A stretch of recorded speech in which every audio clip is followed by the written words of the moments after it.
We saw yesterday the need to cultivate objectivity about money. Because usually around money there is a kind of a subjective constraint because of which one is not able to enjoy life. If we are able to remember that, yes, money in the world is essential, we are not saying that everybody should join the ranks of swamis. It's essential, but there is a difference between looking at something as essential and thinking that it can give me something that I don't have. This is the difference. It's essential, yes. Why? Because it has a certain transactability. I can purchase things, I can make my life perhaps more comfortable, and that is wonderful. And this is exactly what Maitreyi in the Brihadaranyaka Upanishad is taught by Yajnavalkya. Her husband, both of them are sages, they are already living in the forest. Yajnavalkya is a very, very, very rich man. And he says, I would like to go to the forest and lead the life of a sannyasin. When asked, why you want to do that? He says, to understand the truth of myself as Brahman. I want to do that. But don't worry, he tells his wife, I am leaving half of my wealth to you. You will be a very rich woman. You will be very comfortable. The story goes that he had 2 wives. The other half of the wealth he left to her. Before you embark on a life of becoming a mendicant, a monastic, you're supposed to take the permission of the spouse, the permission of a minor child, and the permission of the mother if she is still in the body. So in keeping with this rule, he goes to her to explain his desire for this knowledge and to lead a life of a sannyasi. We don't know what transpired with the other wife. Maybe he already had a conversation with her and she said, good riddance, bye-bye. Who knows? We don't know. But Maitreyi was very much with his wavelength, having the same kind of interests in terms of this knowledge. So when she heard that she was going to inherit half the wealth, her question was very interesting, very practical and objective question. What was it? She said, all this money, the cattle, the land and wealth that you're leaving me, with that, will I get what I get for which you are leaving for the forest? Will I get that immortality in pursuit of which you are going to the forest life? Being an honest man, he says, no. Yatha upakaranavattam jeevitam syat tatha tavaiva. For just like the people with means live. They can afford many things. Their life is comfortable. So too will your life be. You will not lack for anything. Vittena amritatvasya na asha asti, na asha asti. But when we are talking about immortality, it is not gained with money. Why? Because it is not something to be gained. It is your own nature which has to be recognized. Very beautiful dialogue. And then he is forced to sit and listen to this and have a dialogue with her. he has to postpone taking the bus to the forest or wherever he was going. And then at the end, she also accompanies him. That is the story. Very beautiful story. And here, if we unpack this story, we see that money has a value, but we have given money a kind of a value it does not have. And when we buy into that, then the life becomes extremely much more complicated than it needs to be. It is a upakarana. Upakarana means it is a means that I have. I am in the possession of these means. That's all it is. I can spend it, I can give it away, I can, have it. But that is what it is. And then, in terms of the world also, there is what is called a law of abundance. And that is told in the tradition in the form of the story. In fact, we did a whole retreat about it in your house once. So, it is told in terms of the story. And this story addresses squarely the what is that called? The scarcity mentality that one has regardless of one's means. The story is of the goddess of abundance. What is her name? Lakshmi. Everybody knows Lakshmi. Not so much her elder sister. What's her elder sister's name? Alakshmi, not Lakshmi. Yes. What is Lakshmi? Lakshmi is abundance, Lakshmi is radiance, Lakshmi is luster, Lakshmi is the expanded heart, Lakshmi is that which blossoms, Lakshmi is the opposite of parsimony, Lakshmi is the generosity of spirit and heart, Lakshmi is limitlessness. This is Lakshmi. Lakshmi, Lakshmi, Lakshmi all the way. But her elder sister, it's almost like they don't share the same DNA at all. Even though they are siblings, the elder sister is the opposite of Lakshmi. Her name is Alakshmi, not Lakshmi, not lustrous, not compassionate, non-giving, non-abundant, always worried about scarcity. And then while Lakshmi is there any Lakshmi photo here? Yeah, there she is. Yeah, second from the left. So she's always abundant, and then she has gold coins falling from her hands in certain renditions. Right there, yeah, I can't see that. There is a glare on it, I can't see that far. So yes, so she has gold coins falling from her hand. Alakshmi is the opposite of that. She is emaciated, and while Lakshmi is always in wonderful colored saris, she's wearing tatters. Does that mean she doesn't have saris? She has saris, but very, very sorry, she will not wear them because she hoards them. Yeah. She's not going to wear them. She's going to hoard them because she thinks she doesn't have them. She thinks they'll never be enough. She just holds it. No, all mine, me. But then I don't have anything. Look, if she were a modern woman, perhaps she would wear those jeans that have more holes than jeans. Yeah. Except those are more expensive than the jeans which have fabric. Yes.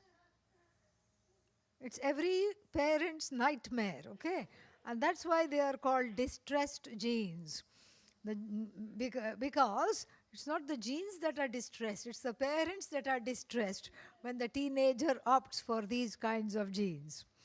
But anyhow, this is what, she's in rags, she's in tatters, and she's always whining, always complaining, always saying, I don't have, give me.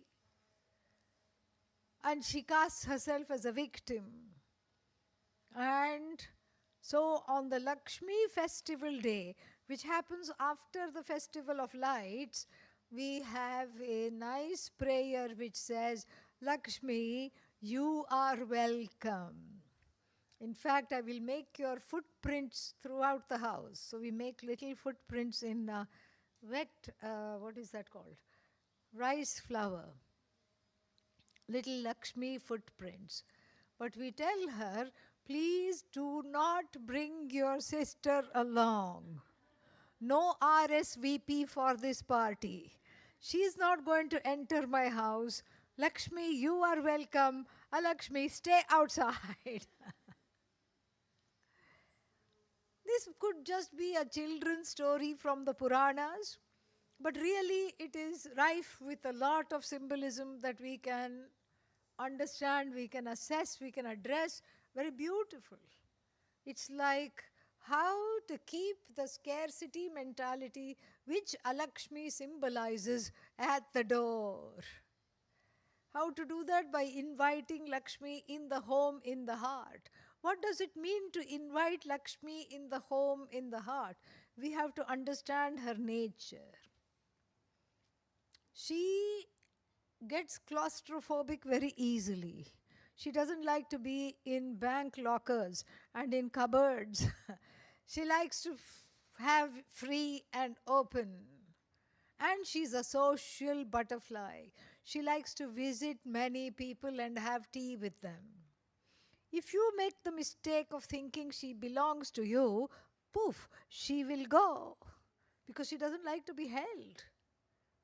She just likes to visit. And she just likes to have tea, visit, and then go away. Because she belongs to Vishnu. She doesn't belong to you. She belongs to Mahavishnu, the consort of Mahavishnu. She doesn't belong to you. So therefore, Lakshmi graces one who appreciates and respects her capacity and her desire to be in circulation. As long as she is in circulation, there is abundance everywhere. Whatever circulates around you in the form of Lakshmi, the more you give, the more you are going to get. It is a law. That is Lakshmi's law. And this way what happens is that these kinds of stories help us to have, and the story from the Brihadaranyaka Upanishad, help us to have, come back to an objective understanding of money and the means in the life. There is another story told about a man with 2 bags of rice. 1 bag to feed his family and 1 bag just in case there was a drought. And no matter how much his land grew, he always kept only 2 bags for himself and gave the rest away. Then his wife was always chafing at this. What is this? This man wants to live always like this. What is wrong with him?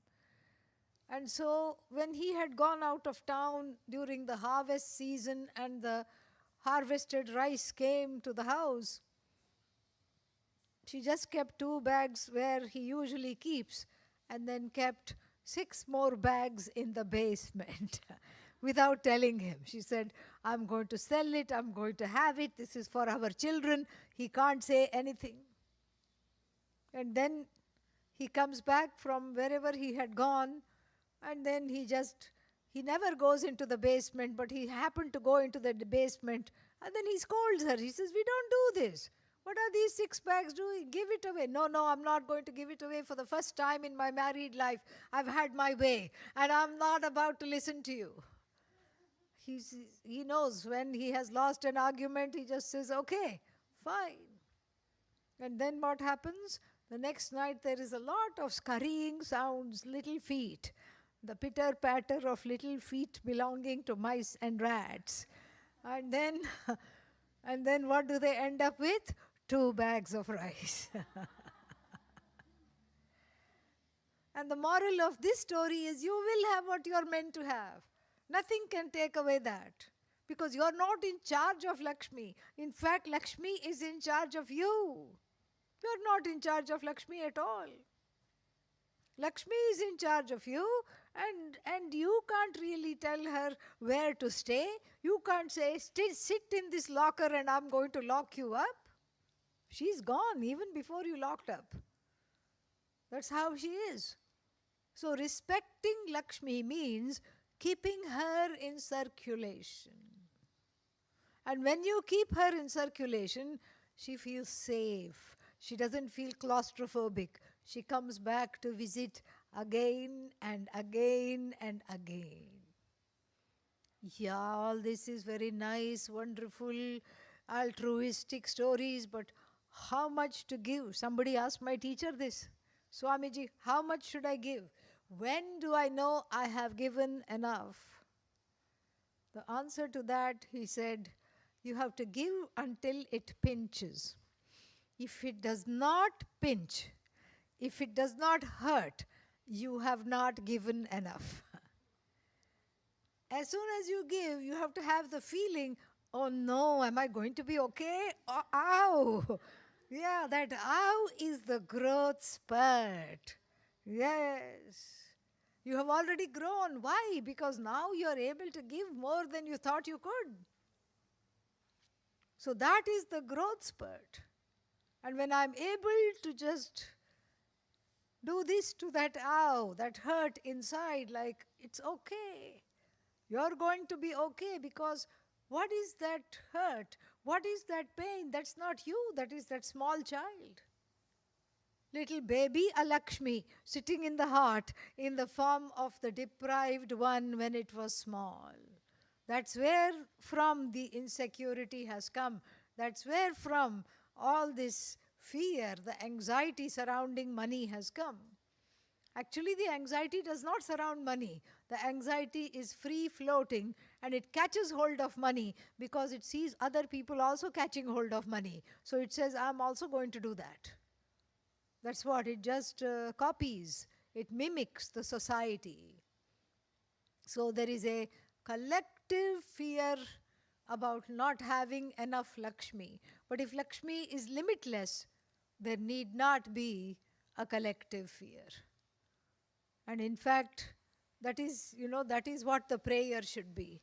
If you pray to Lakshmi, tell her to sit in the heart and open the heart to never having this subjective scarcity ever again. That is the best way to pray to Lakshmi. That is the best way to get her blessings. It's very, very nice.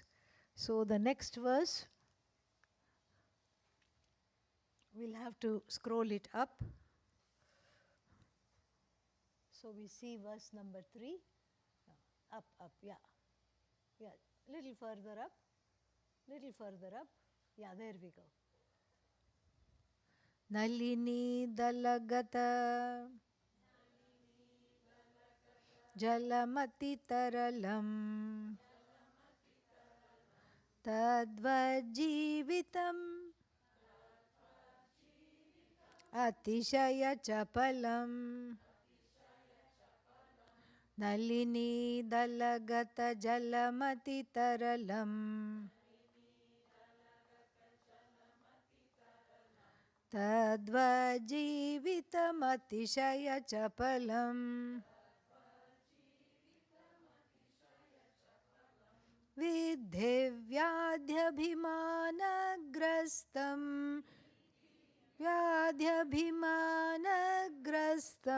lokam shokahatam cha samastam lokam shokahatam cha samastam. Another very nice alliterative rhyming verse which talks about the urgency of the times. And the urgency of the time is what? Not to waste time getting caught up in subjective, what's the word for it? Mistaken and subjective values, and get to the place of questioning the life and what one is doing with the life. So what is life like is described in the first 2 lines. Nalini dalagate. So Nalini dala means lotus leaf, lotus pad.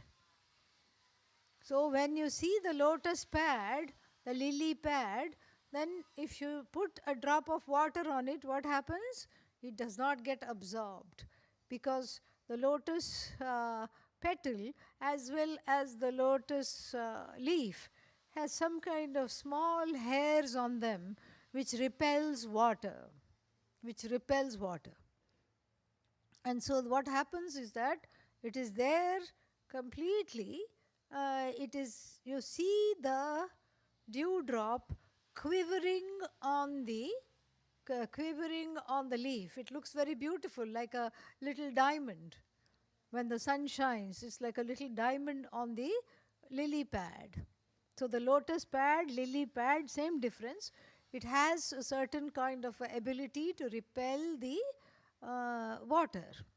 But here, what is pictured is this lily pad with a little bit of a drop quivering on it. So Nalini Jalagata, Nalini Dalagata Jalam, Dalagate Jalam. So the water drop, Atitaralam. Atitaralam means it is extremely, what is it? Not very, it is extremely unstable. Atitaralam, very unstable. Tadvat Jeevitam Atishaya Chapalam. In the same way, our life is also like that. Extremely unstable. You don't know what's going to happen when. Morning goes wonderfully, something bad happens in the afternoon. What happened? I don't know, I just feel gloomy. Where did this gloom come from? I don't know. Whenever I say I don't know, what does it mean? The unconscious mind. Somewhere it has descended. Swami And then Vishnudevananda evening is is slightly committed to better. peace And then because thank God the night came so I can sleep. I think he had the And then again the experience morning of is inner okay. peace. Or for some people the And morning is from his never point of view, okay. inner peace And was then no by the different time from the sun outer peace. goes down, they feel little more First like we have to find themselves. inner peace, Yes, inner because light. Then in the only we last can have life they external were peace and owls. external light. And the same samskara is He continuing. started centers, he trained So, teachers, he nocturnal went places, samskaras. he went beyond So anyhow, what the law, the what life the is very man-made law unstable.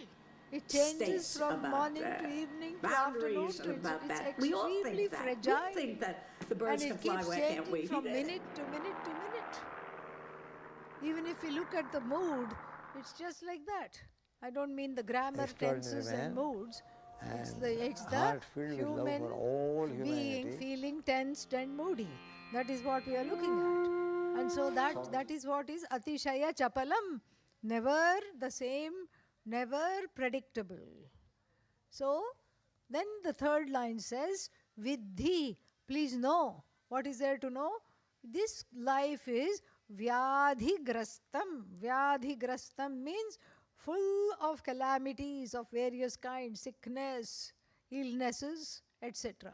Calamities in the form of illnesses, Vyadhi. And this is very close to the body, close to home, because this Vyadhi is what I cannot tolerate. And and nowadays we are afraid so many things, and all kinds of flus are flying around.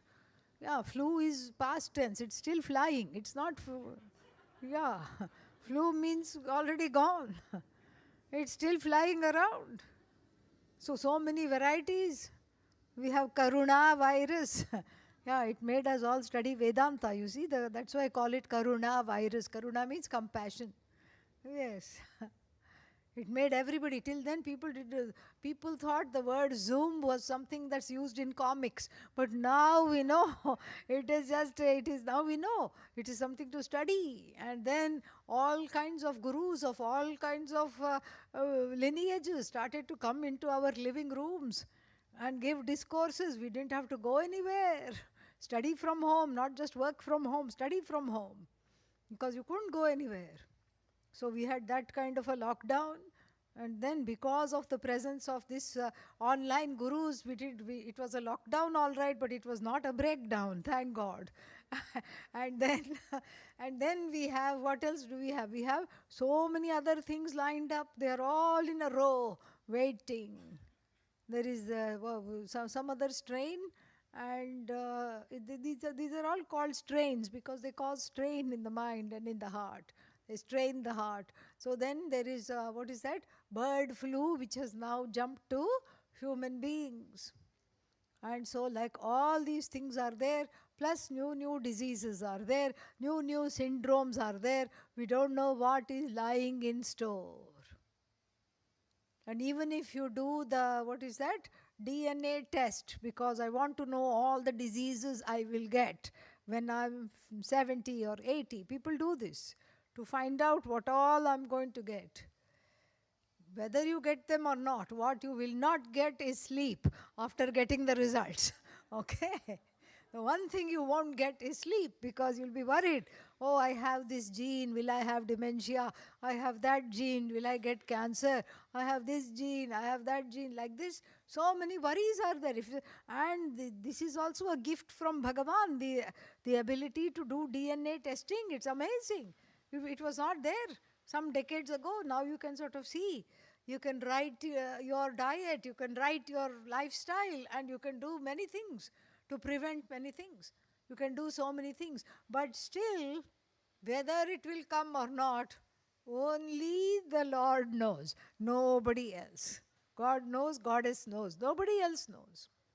But life means it is full of unpredictable things. It is full of disease. Abhimana. Abhimana means wrong association, wrong identifications. Abhimanagrastham. Abhimana means mistaken notions. I'm as good as this body. I'm as good as this mind. And I'm as good as what I eat. I'm as good as what I drink. I'm as good as my beliefs. I'm as good as my ideologies. I'm as good as my notions. And then what? This person who says I'm as good as my notions puts their profile on marriage.com and then gets paired up with a whole another bunch of notions. Really, it's the notions that are getting married.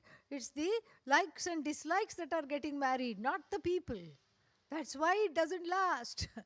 Because you grow out of those very notions. And so, this is what the life is. It's a life full of wrong notions. And then if you ask the question, if the life is full of wrong notions, what is it to you? It's my life. If I am filled with wrong notions, what is it to you? Well, wrong notions, the last line says, causes sorrow. Lokam shokahatam samastam. Not just one person. Samastam means all the people are hijacked. Hatam here means hijacked by sorrow, killed off by sorrow. So, mired in sorrow. Mired in sorrow because sorrow is the result of wrong notions. And so, mired in wrong notions, mired with wrong associations. I'm as good as the body, I'm as good as how much money I have, which is not much, so I don't amount to much. And I'm as good as this, I'm as good as that. So, these kinds of notions have only one destination. What is that? Sorrow. That's the final station. Sorrow. And so one is always crying. Therefore what? Bhaja Govindam, Bhaja Govindam. Bhaja Govindam Mudhamate. Yeah, I wanted to, end on a good note. On the note of, yes, worship Govinda, not on the note of, oh, everybody is dying of sadness. Yeah. Okay, that's enough for today. That's enough study for today. We have studied a lot. So, we will transition to Q and A if there are any. You Q, I'll A. Yes. Here is one. Thank you. My name is Lyle. I'm a guest here. This has been my first exposure to yogic teachings. My question is, since I have the privilege of your presence, what do yogic teachings tell us about intuition? Intuition is something you already know, but you don't know how you know. That's what it is. And sometimes it is the mind working at a very subtle level. And we say we are not responsible for the thoughts in the mind. And in any way, in the same vein, we are not responsible for our intuition also. It's a gift. It is Ishvara's gift, Bhagavan's gift. It's a God-given gift. If one has a certain inkling and one is able to see something that many others cannot, it's a gift. And like every gift, it has to be used responsibly. Thank you. In the back.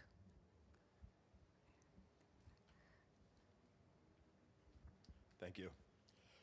So speaking about Lakshmi, I know she's associated with wealth and worldly possessions, and you say give and give until it pinches. So I'm down here doing karma yoga, and obviously there's no money involved in it. And I was just wondering if that pertains also to one's actions. Yes. Because it seems like I work and work and work until it pinches sometimes. Yes. And I just wondered if that counted as well. Yes. And you work, but you work with a cheerfulness. That's the idea. You graduate from it pinching to smiling as you do it. But it's a process. It's a growth process. Same thing. So the person gives until it hurts and until it pinches, but the next time when they give, it won't pinch. It will pinch at a different threshold, you see. So same thing with karma yoga. It's all about giving. Giving is not all about money all the time. Giving is giving of oneself, really. And that brings us to a completely different realm of self-growth. The more I give, the more I grow. And it doesn't look like that on the surface. Especially in the West, we are taught, you cannot give what you were not given.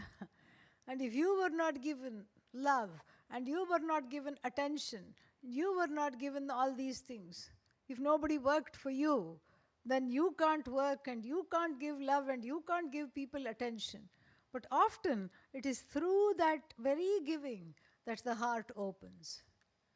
Because it's not that you don't have it, you just think you don't have it. But in fact, everybody has an infinite capacity to give. It has just to be tapped into. And as we do karma yoga, we recognize before one could not even think of doing half an hour of something. Before one needed to go to the beach immediately. Throw away the broom and the mop and the dust cloth and rush to the beach. OMG, it was too much. And then the next time one comes, one is able to do 1 hour. Next time one comes, 2 hours. And then afterwards what happens is that when there is no upper limit, there is no limit. One is able to be free and one is able to do. But then one thing to guard against is to also have, especially if one has had an upbringing of being able to give to others much more easily than being able to give to oneself, that has to be watched for, because that's a pattern. So therefore one has healthy boundaries.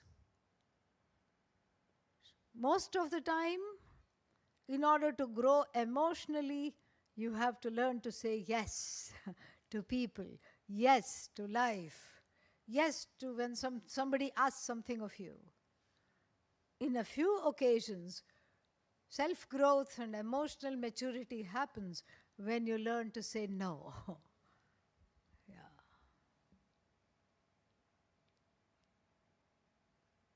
I hope that made sense.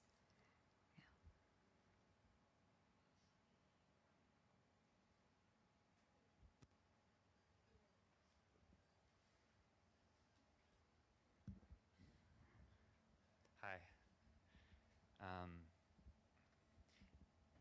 The difference, like when you give I don't know, is the action of giving enough? Because sometimes I can give and I'm still wanting. And it feels selfish rather than actually being truly giving. There's nothing wrong in wanting. It won't go away immediately. It takes time to grow into a non-wanting person, which is one's reality. But so long as I'm noticing, yes, I am giving, I am growing, I'm also sensing many wants. It's okay. And when we observe the wants, many times they just hide somewhere. It's like when you go to your room and turn the light switch on, all the little critters go somewhere and hide. It's like that. The wants hide when we shine the light on them. And then after that, they get integrated into the person. Because one recognizes a fullness, a wellness of being, despite the wants. And that is where we need to connect.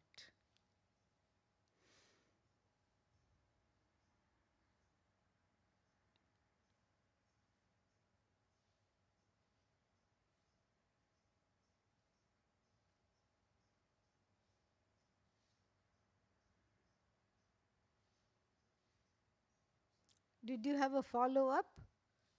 No, okay. You were a little reluctant to unhand the mic. Pranam Swamiji. This morning, Swamiji was. I wanted to check my understanding. It seems like Swamiji was saying that to become free from our identification, we transfer over things to the totality. So our prana Yes. is part of Yes. the totality. So is that the same as Ishwarizing? or Yes, it bringing- is the same as Ishwarizing the prana, because you don't even, Ishwarizing means it's just a bluff we tell ourselves. It's already Ishwarized. I recognize that it is Ishvara. I see Ishvara in my emotions, I see Ishvara in my prana, I see Ishvara in what I eat, I see Ishvara in everything. So the macro and the micro, I see Ishvara in the micro processes of this body, like the air going in and coming out. And in the macro processes also the same thing is happening. And so I notice that, and I see that there is a synergy, not only a synergy, but a connection. And so here, the jiva, the individual, connects to the total. And then when the limited being is invoking and the limitless and is becoming one, so to speak, becoming within heavy quotes, is understanding that I'm one with the limitless, there is no more limited being. There's no more limitation. Because the limited is included in the limitless, is it not? Yes. So me as a limited entity just dies away, at least for the time being. That's why bhajans and kirtans are so wonderful, because you get lost in them. There is no more you anymore. You have become one with the sound. We become one with the meaning of the lyrics. And so there is just that oneness, and that same oneness you can have at every kosha, at every level where there is a mistake made, thinking I am as good as the body, I'm as good as the mind. When you see the mind from the standpoint of the total, then it is just a place where the knowledge shines. And so we can see that. And that helps to not personalize so much. This Vedanta is about first you have to personalize, but then it's about a strategic depersonalization in order to discover the Purusha, the person, Ishvara, as myself.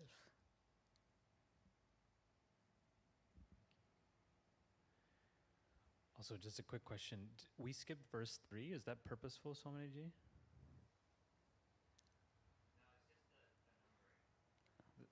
Yeah, we did skip verse 3. It's a sexist verse. That's what I was curious. I did not want to teach it. Yeah. Nari sthanabhara nabhi desham. So it says it's only addressed to men. It's not addressed to women as well. So, of course, we could teach it by saying, well, we can also sort of look at it this way and that way. It's just making excuses for the sexism. So, no need to teach that. Because even without that, the message holds. So, it says, when you gaze upon the bosoms of a woman and you gaze upon the slim waist of a woman and all the things that happen in your heart, this is, generally, I suppose, addressed to men. And then that is what, and then what are you supposed to do? In keeping with the morning teachings, visualize the woman as a skeleton. And then there, so something like that. So yeah, that's why we have skipped it. Yeah. Very sharp.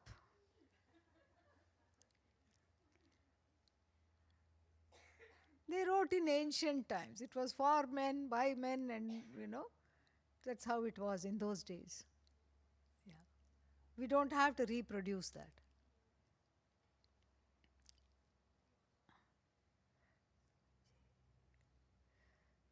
Yes. Hariom. My question is, I've noticed with Jnana Yoga, it's very easy to be stuck in the conceptual, like to use ideas to support practice and living out the teachings, but it's very easy for me anyway to maybe like use the frameworks or concepts and get stuck. Hold the mic closer Yeah, to you. and Yes. get stuck in the conceptual. Uh-huh. So I'm wondering if you can speak to thank you. If you can speak to the ways to I'm not sure exactly how to frame this. Unstick from the concept. It's not a concept. It's you. Vedanta is not a concept. Vedanta is not an abstraction. Vedanta is you. So, when you listen to the satsang tonight, think of everything as you, not a concept. We have some terminologies, sure, to help to understand it better. But Vedanta is not like a recipe. Like if you're hungry, you have to consult the recipe book. You have to get all the ingredients and then you have to, blend, sieve, cook, simmer, and then it is ready. The recipe book does not fill your hunger unless you eat it directly. So, the recipe book does not fill up your hunger. There you have to do something. That is what the first portion of the Veda is. The first portion of the Veda is all about doing. Do this ritual, do this here, do this puja. When in doubt, put some ghee in the fire. That is how they keep you busy all the time.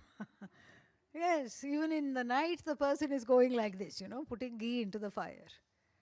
And so that is how they keep you busy, so that you convert all your wants and desires into prayer, rather than get into the trap of doing wrong, adharmic, unrighteous things. But then you have to graduate from the first portion of the Veda. You can't get stuck in kindergarten. And you can't say, I like it here, but I'm refusing to leave. And the teacher says, okay, let the child be there, doesn't matter. But then when you find that you are an adult surrounded by children, it's time to come out of that playpen. And that is graduating into asking meaningful and very important questions. What is this? Is life all about desire fulfillment? Is life all about wants and fulfilling the wants? Because that becomes very tiresome. The first portion of the Veda secretly grows you up, because it says, do this elaborate ritual, homemade bricks. You can't just go to a foundry and buy some bricks. No, homemade bricks. How many do we need? 108. Okay? And they should not have no cracks in any of them. No cracks in any brick should be there. if the 56th brick cracks, what should you do? Start from 1. Okay? Yeah. Because all of them should be uncracked. And the ghee, by the time you develop cracks here, by the time you're doing this, you even forget what the desire was. That's the whole idea. The Veda is very sneaky. It grows you up without knowing that you are growing up. It is really very, very clever. Yeah, like the mother feeding the baby outdoors. Oh, look at that birdie. Where? No, I'm not going to eat. I'm not going to eat. But look. Ah, there, it's gone in. This is how she does it. Very, very sneaky. So by the time you go through the ritual, you have gray hair, and then the memory cells have gone because you have forgotten what is it that you wanted. That is the whole idea. Then you start asking questions. Who am I? Am I this desiring person? But if I am this desiring person, I should be happy being who I am. But then I'm not happy being who I am, and I'm the happiest in sleep when there are no desires, regardless of whether the sleep comes in satsang or outside satsang, doesn't matter.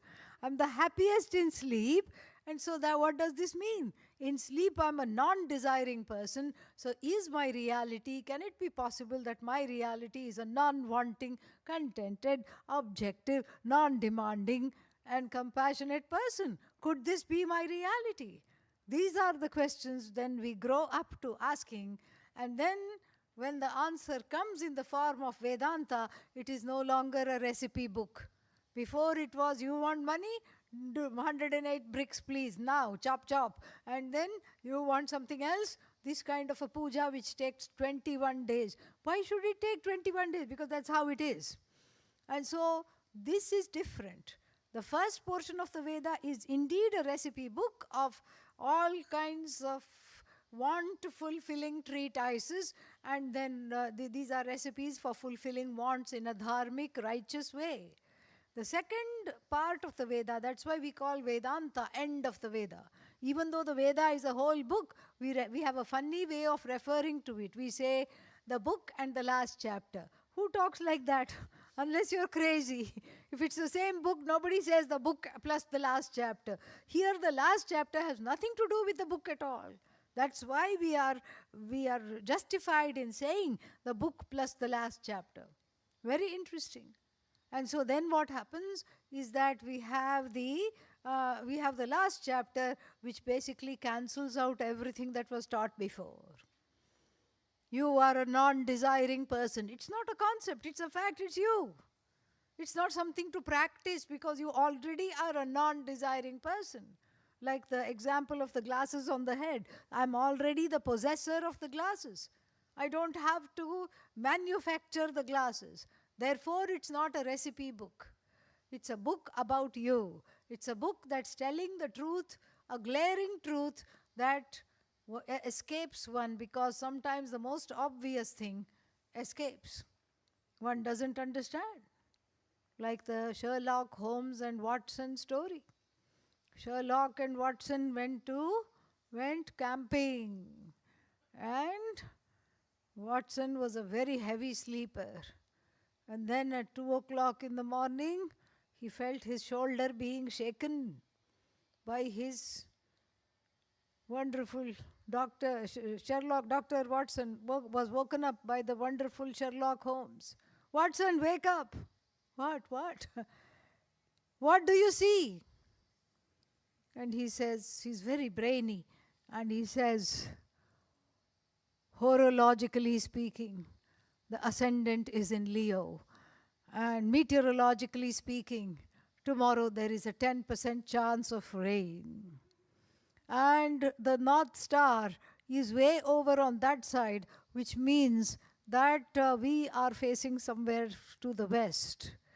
And then the moon is in the zodiac sign of the Pisces constellation. Idiot, Sherlock Holmes says. Somebody has made off with our tent. Sometimes we miss the obvious. And what is the tent here? I am a non-wanting, non-desiring, person. Objective, compassionate, cheerful. Satchidananda I am. That is what is missed. It has to be understood. It need not be manufactured. It need not be translated from a concept to a reality because it already is the reality. It has to be discovered. So the orientation that this is like a recipe book won't go, because it goes after a very long time, because every other branch of knowledge is like that, except Vedanta. That is why we are justified in calling it book plus the last chapter.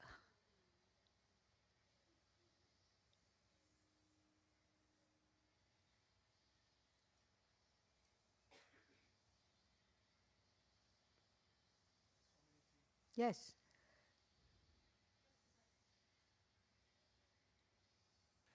Swaminiji, I have a question on the third chapter, the Third verse. Yeah. Yeah. So my understanding during the Upanishad Vedic period, it was a egalitarian society. Men and women are equal. Is it correct? And then the patriarchal and the other hierarchical came later in the period. And then the second question is, sages like Adi Shankara and others, why they didn't question some of this patriarchal culture, when they were so enlightened and kind of speak the purest knowledge, and how do we interpret that? So the first question about was the culture and the society at the time of the Upanishads in ancient India, was it more egalitarian? It appears to be, because in all the Upanishads we see that there is the presence of both men and women as teachers. In the Kena Upanishad, there we have a goddess as the teacher, Haimavati, Uma, and then we have a woman as a student, Maitreyi, and we have also a woman as a scholar, Gargi. We have all these things. Plus there are the names of 27 women rishis that we take while offering Tarpanam in Pitrapaksha. So that this is, Tarpanam means offerings, which are given in the ancestral festival which comes in the September, late August or September months. And so it looks like it was, and then again, the topic itself is Atma, which has no gender. That's why every Swami's name ends in what? Ananda. No gender. Everybody is the same. And so therefore, so it looks like that was not an issue. That's the thing. And then why did not the saintly people like Adi Shankara, why did they not question this? And in fact, in certain places in the Upanishad, we find that there are some, what's its name? The commentary itself kind of brings the Upanishad down a little bit. I'll give you an example. There is a sentence in the Brihadaranyaka Upanishad, Atha yadiya icchet, duhita me pandita syat, tilaudanam pachayitva ashniyatam. If anybody desires that may my daughter become a pandita, a very learned woman, then let the parents eat some kind of a preparation. Unfortunately, we don't know the recipe. Rice with sesame seeds. May the parents eat meals of rice and sesame seed. How much sesame seeds to eat, how much rice to eat, when to eat, how long to eat, should the mother and father, the mother-to-be and the father-to-be both eat, or is it before conception, after conception? That is all not there. It's delightfully vague. Okay, but this is definitely there. And when I encountered this, I was very excited to see Adi Shankara's commentary. But what does he say is that duhitayaha pandityam grihakarye eva. It was just a kind of a cold water put there. The scholarship of the daughter is in matters related to the household matters. So then first I thought, why would somebody who is so enlightened go here? Because, but that is, we are looking at it from from our own eyes and our own desires. It's nothing to do with Adi Shankara. We want Adi Shankara to do something. But unfortunately, he cannot. Why? Because he's not there now, okay? And seen from that standpoint, his commentary that the scholarship or erudition on part of a girl was just excelling in household affairs and household works. It was a statement of his times. It was not a derogatory comment. It was how it was in his time. So that means in his time itself, things had deteriorated to a great extent. Why didn't he do anything about it? Well, it's a very good question. He had a gacha gacha moment with the person who was supposedly belonging to the funeral groundskeeper family, Chandala, where he had a transformation. So he came out from the bath feeling very pure and everything, and either he said, I would like to think his student said, gacha gacha, because they came with the funeral groundskeeper who is dealing with what? All day and all night long, dead bodies. So then he is considered unclean, because mind you, Adi Shankara is coming out of the bath, this fellow is going for his bath, meaning he has recently been in touch with bodily fluids and departed bodies. And so therefore the students say, our teacher has bathed, keep a distance, keep distance. But the Chandala turned out to be a Vedantin. Surprise! Better watch our words. And the Chandala said, who are you trying to distance? Are you trying to distance this Annamaya, this body of food and whatever is eaten, and from that Annamaya? Okay, you are a sage, you live on root, fruits and berries, and I am I am a funeral groundskeeper. I need my protein and I am eating 4-legged, 6-legged, everything that flies, everything that swims, everything that crawls. I am eating all that. But is there any difference in terms of what the bodies are? Are you trying to distance one Annamaya from another Annamaya, or, OMG, are you trying to distance one Chidananda from another Chidananda? And Adi Shankara is just, it's like, what is that? There is the expression, are you making yogurt in your mouth? Meaning, when you put the starter in the milk, it has to be kept extremely still, quiet, still. It cannot be disturbed, otherwise the yogurt will come out all curdled. So there is the expression, are you making yogurt in your mouth? Because meaning you are speechless. Adi Shankara was indeed making yogurt in his mouth because he had no response. He falls at the feet of the Chandala and he says, whether you are a Chandala or whether you are a Brahmana or whether you are whoever you are my Guru. You have this. So he had a moment like that with one particular section of the society, and then maybe, another time, another saint will have a gacha gacha moment with a woman figure. That would be fun, wouldn't it? Yeah. Yes.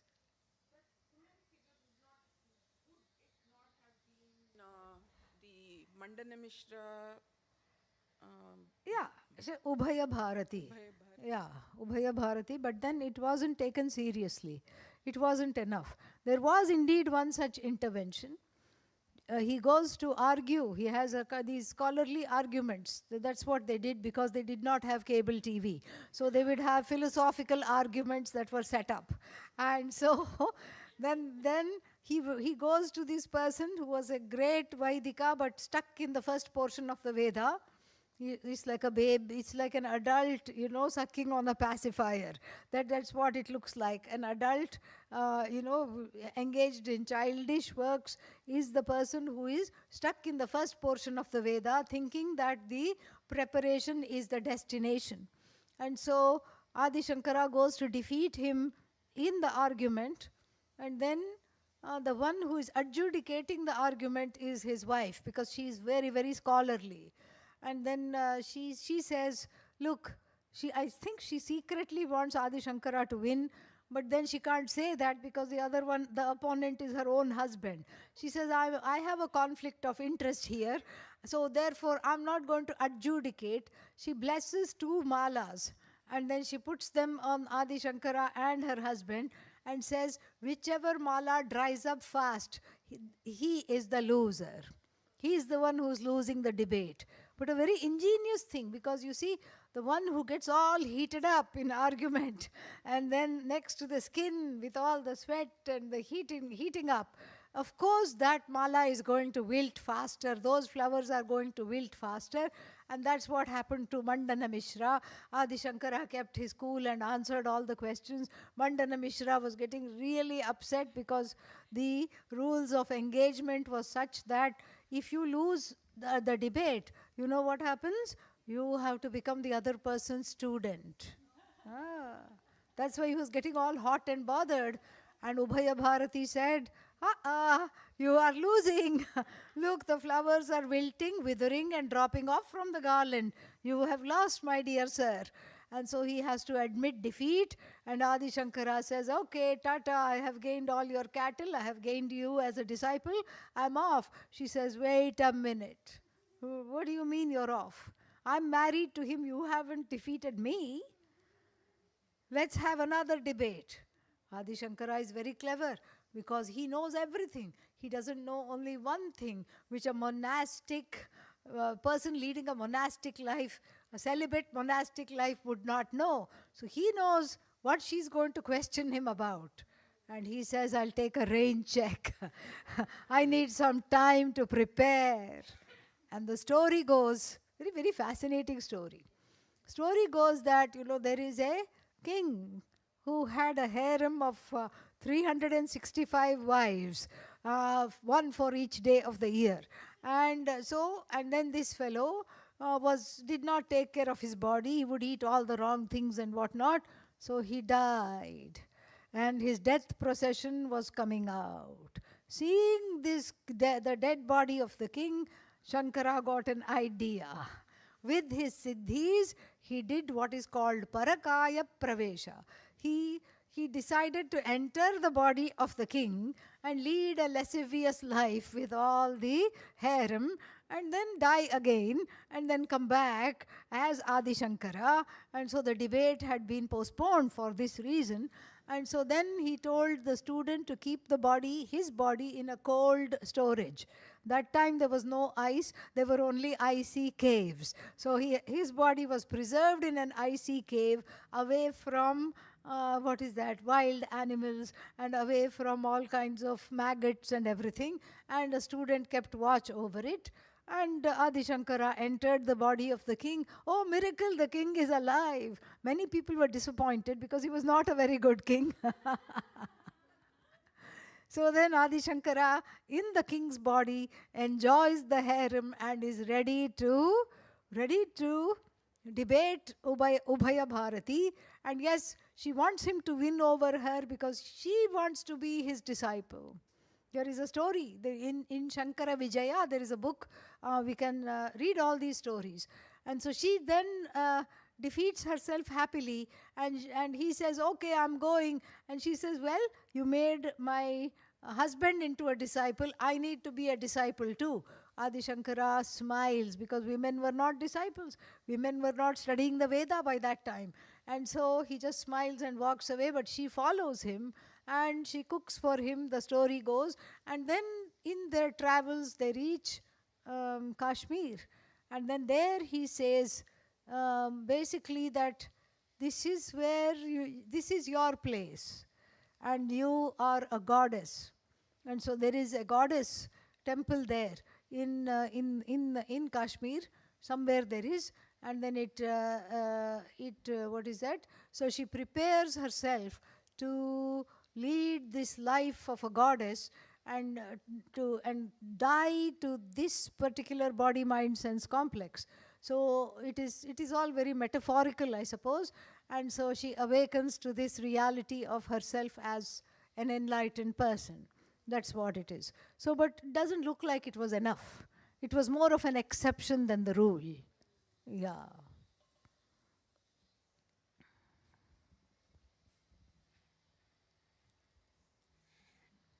Swaminiji, my question is a little bit about ahimsa in dharmic behavior. Yes. In how sometimes it can get confused for very specific things when maybe more dynamic than an ordinance of this, you should do this or should do that. And even in this case of the situation with women in the tradition, there may have been some role in the ahimsa role of Shankaracharya and other enlightened beings. Could you speak a little bit about how we romanticize the idea of dharmic behavior and ahimsa, maybe? No, ahimsa is at 3 levels. It is at the level of, it's first at the level of action, and then at the level not of thought per se, but premeditated thought, a thought that keeps revisiting and ripening in the mind. And when I wish ill of somebody, repeatedly, because that thought has power, and it's not like an accidental thought which comes once. Oh my God, I wish I could just strangle this person. But then that's in the heat of the anger. And then it goes away because you didn't really mean it. But then it's like this premeditating thought constantly, that is himsa at the level of the mind. Himsa at the level of the body, behavior, all these things. So yes, that's very important for personal growth. It's very important to lead a responsible life. But I don't understand it in the context of women. What did you mean? What do you want to ask? Well, because the disruption maybe of trying to push forward the plight of women having a right to study in the times of Yeah, Shankara. because see, certain times are not ready for certain things. And if you are a person of enlightenment, you don't, you respect the order. Doesn't mean you respect the oppression. You don't reproduce the oppression. But then what else to do other than to see that this is how it is? I found my teacher doing this very beautifully. He was one of the first people to reordain women. If women were not studying, women were not having ordinations as swamis, he brought that back in a way, because he read all the books and said there is nothing that stops women from enjoying a life, a monastic life, and having this kind of a life. But he was always very respectful of the people who did not believe in that. Like even the current Shankaracharyas does not do this. They don't ordain women.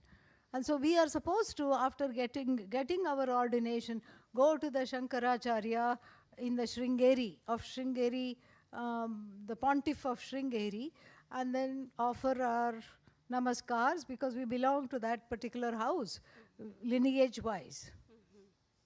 So then, so then what happened? When it was my turn, after my ordination, when I went to this Swami, I didn't have to go to where he was. He himself came to Coimbatore.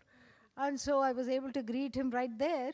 And so then he said something like, he said. He looked at me. But with a lot of love. But it was a cluck disapproval, a kind of a mildly disapproving noise. And then he said, how many women has your guru ordained this time?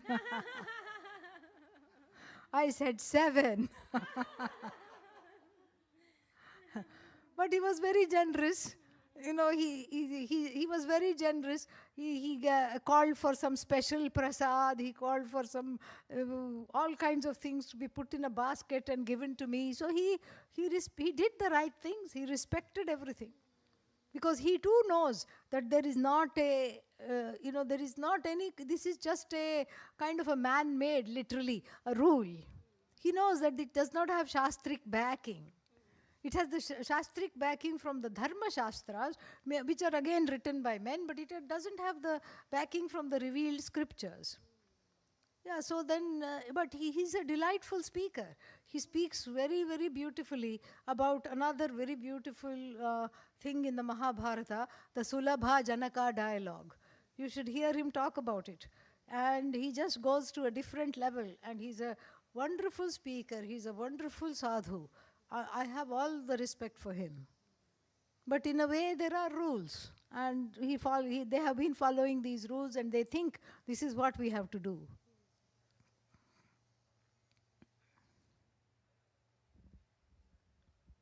Good question, Vivian. Yes. There is right now the Kumbh Mela in India. Yes. If you maybe could talk about what it means in the outer and what it means for the inner. Yeah, it is just a cleansing. It's a certain kinds of astrological points where there is either the Jupiter is in Leo constellation or it's aspected by the Leo constellation. So this particular aspect has come after 144 years. So obviously it's like once in a lifetime thing. And then the idea is to go to the Sangama, the place where the two rivers meet in this city called Prayagraj. Before it used to be called Allahabad. And then bathe on certain auspicious constellations and constellar muhurtas, certain auspicious times, and horary, according to horary astrology, certain auspicious times you bathe and you cleanse yourself. This is what is called the Kumbh Mela. In fact, so many people have gone this time, it's still ongoing. So many people have gone, is that, somebody sent me a photo, and not only could I not make them out, but then I could not make out where the water was. It was just people. It was just a sea of people, a river of people. I couldn't see where the river was. You had to just sort of intuit the river. You had to infer that the river must have been there, but it was just the people everywhere. Such a big river, but you could not see the river. It was that many people. And it's all about cleanliness, preparation, and being in the right place, praying for oneself to be in the right place at the right time. And it's an orange festival. So everybody has a tent. It's more like glamping than camping. And you can have an attached bathroom in your tent. It's like, it's more costly than staying in a 5-star hotel in India. Yes. 25,000, 30,000 rupees for one night. And I said, what? First I said, what? Then I said, why? So, there were about, what is 1 crore? How much is 1 crore, Shivam? 120,000. So multiply that by 10. How much is that? Yeah, there was 1.2 million people in one day bathing. No wonder you can't see the river. Yes. And so 1.2 million, and it's a marvel. It's a city that has just sprung up. It's like a Lego city. It has sprung up and then it folds up afterwards because it's only for this particular time. It's just, it's a time of getting blessings from the elder sadhus who have led this life for a long time. It is a time of passing on those prayers and those blessings to younger sadhus who come and visit you. And it's also a time of keeping quiet and being with oneself. That's what it is. I don't know if any other thing you wanted to hear. Yeah. Yes. So, with the society changing and Yes. the world changing, Yes. so the next one is going to be in 6 years, right? The Ardha Kumbha Mela. Ardha Kumbha, half Kumbha, yes. So it's going to be in 6 years. Yes. So do you think that is the population genuinely sadhus? And 2, will there be enough sadhus moving forward for this Kumbh Mela to perpetuate? Yeah, the population is genuinely sadhus. Non-sadhus can also go. But sadhus get the right of dipping, belonging to depending on how old your lineage is. So your bathing rites are based on the, not you, but your lineage. And how famous and how ancient it is. The more ancient the lineage, the more prominent your bathing rites. Don't worry, there'll always be sadhus, yeah. Because, I think the power of this is very, very important. There'll always be sadhus. Why? Because there are so many more human beings than there were before. That means human being means adhikari bodies, bodies which are ready to study this knowledge. So that means some people will study, some people will live this life. It's a very good life, yeah. So a wonderful life. You don't have a lot of roles to fulfill, and it's kind of nice. You can just be. Yeah.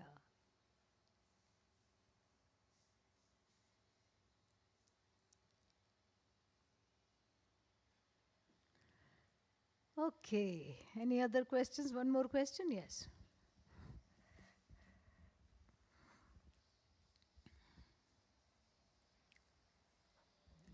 Might be a trivial question, but looking at all the videos that are coming out about Kumbh Mela, Yes. and you think that they're all sadhus and sannyasis, and then they show you these sadhus who are wearing gold, 35 grams of gold, and some of them are extremely wealthy.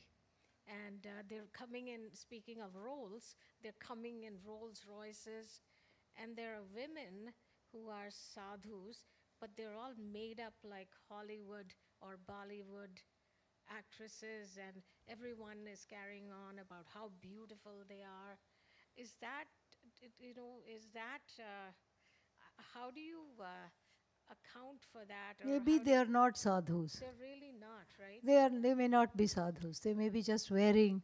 Because it's not that only sadhus have to wear orange. Anybody can order orange on Amazon.com. Right. Yeah. Yeah, look. Vidya is showing her bag. Yeah. Anybody can do that. So, but they are popularizing those, Yeah, in but we don't have to worry about that. That's just what, 1%, 2% of the people. Yeah, I don't know of any sadhus that are wearing 35 grams of gold. It's just heavy. It's, first of all, it's very inconvenient. Exactly. Yeah. Just seemed very. And there are sadhus who may be wealthy, but then they're not using the money for themselves. They're using it for the ashram. They're using it for other things. Right. Yeah. Yes. And they arrive in their private jets and. Yes. Yes. Yes. So. Okay. It's okay. Yeah, the devotee might have offered the jet to them. It's okay. Let them be jet-setting sadhus. No problem. There's room for everybody. Yeah. But it gives you the wrong impression because. Who does it give the wrong impression to? Who is the you? Okay, fine. No, I'm not arguing. I want to understand. No, of course. The person who looks at all of this. The person who looks at all of this. The media, let's say. Are you talking of the media? Yes, and then they project. Yes. Okay. All over the world, they're projecting. Yes. All sannyasis are supposed to be spiritual beings. Yes. And they're projecting this negative image. Yes. Of that very sacred thing. Yes. And what can we do about it? What can we do about it? I'm not sure we have an interception. How can we intervene? I don't know. It is a problem. Okay. Yeah, because that's what I wanted to know. Who is they? Who, in your question, who is this they? They means the media, but that's how it is. The media won't talk about how well it is organized. The media will take one thing which is not all right and do that. But that's how it is. And it's even more true of colonized societies, because we have been used to being cast in certain ways. And so those colonial tropes and those imperialist tropes still are there in the narratives. And people quickly pick them up and reproduce them. Yeah. If we can, there are many alternative articles also which have come out. We can read some of that and we can, For our part, if you're interested, you can disseminate some of that.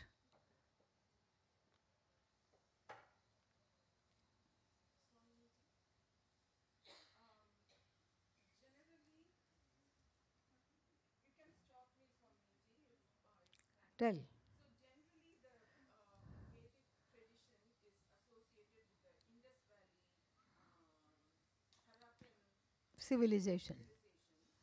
but now they have excavated, or they are still excavating in near Madurai or someplace. So, have you been there? No, I have not been to the sites. No. From our understanding, we know the Vedas to be apaurushaya and they are forever and whatnot. But from the Point of the practitioners, yeah. from the academic side, and I'm not saying it in a negative way, we have generally associated it with these, even though we know it is apaurushaya, so it cannot be just the Vedic, the Indus Valley civilization, but we do try to make some connection. So, is there any chatter at all? The only chatter was that script being decoded, deciphered. That was something which was nice. And so they do see that there was a lot of overlap between whatever is said in the Vedas and whatever is there. But it's much more widespread than thought. Because we find similar things in Bali, we find in Indonesia. Yeah. In Myanmar, in Indonesia, all those areas, Thailand, of course, Sri Lanka. Yeah, Mexico also, yes, so many things. So it is much more broader. There are many, see, when we talk about indigenous traditions, there are many overlaps. Knowledge is knowledge, it can occur anywhere. I was talking to somebody from Guatemala, and then that person, very greatly, highly revered in his tradition as a healer and a shaman. And he said something like, these are the Mayan civilizations, and in the Mayan civilization, there were some people, there was a group of people called Naga Mayas. And I said, very interesting, where did they go? They went and settled in eastern India, which is, we have a state called Nagaland, you see? So there are many, many things like that which are very exciting.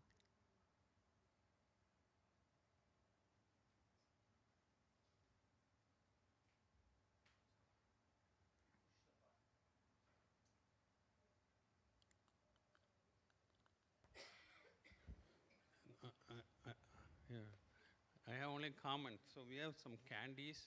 So before you leave, please have them.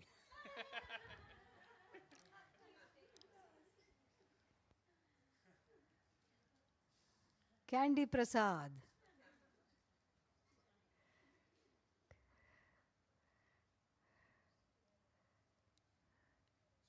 Yes. Why? Hello? Oh, hey. Hi, Yes. everybody. I need one of those paper bags. This is high anxiety for me. Okay. Being on the microphone. Since we were talking about the equality of women, I wanted to ask about the equality of sexuality. I'm a gay man, and I was thankful enough to be raised with a great love for God. But a lot of the queer and gay community do not have that because they've been ostracized from churches and from religion. And so because of that, I have a hard time when I'm teaching mentioning even the word God, because immediately I see the walls go up. And so I was wondering if you have suggestions or any kind of insight that might help someone like me try to spread the word that we are all this. Yes, absolutely. There is in the Hindu tradition, we have many such things. First, we have a icon called Ardhanarishwara. One half is feminine, the other half is masculine. And that is something which is a very nice thing to see as a Ishtadevata for the gay community. That might be something to explore. And there are lots of writings nowadays, and especially on the Hindu tradition. Uh, there's an old anthology, but it is a very good book. It's about the struggles of gay people in the Indian diaspora, especially with regard to the Hindu tradition, and how they have felt ostracized, and what kinds of icons and what kinds of religious symbols they used. And it is called A Lotus of Another Color. And then it is, the editor's name is Rakesh, Rakesh, and the surname is Ratti, Ratti. So look into that, maybe that will lead you to few other things. Yeah.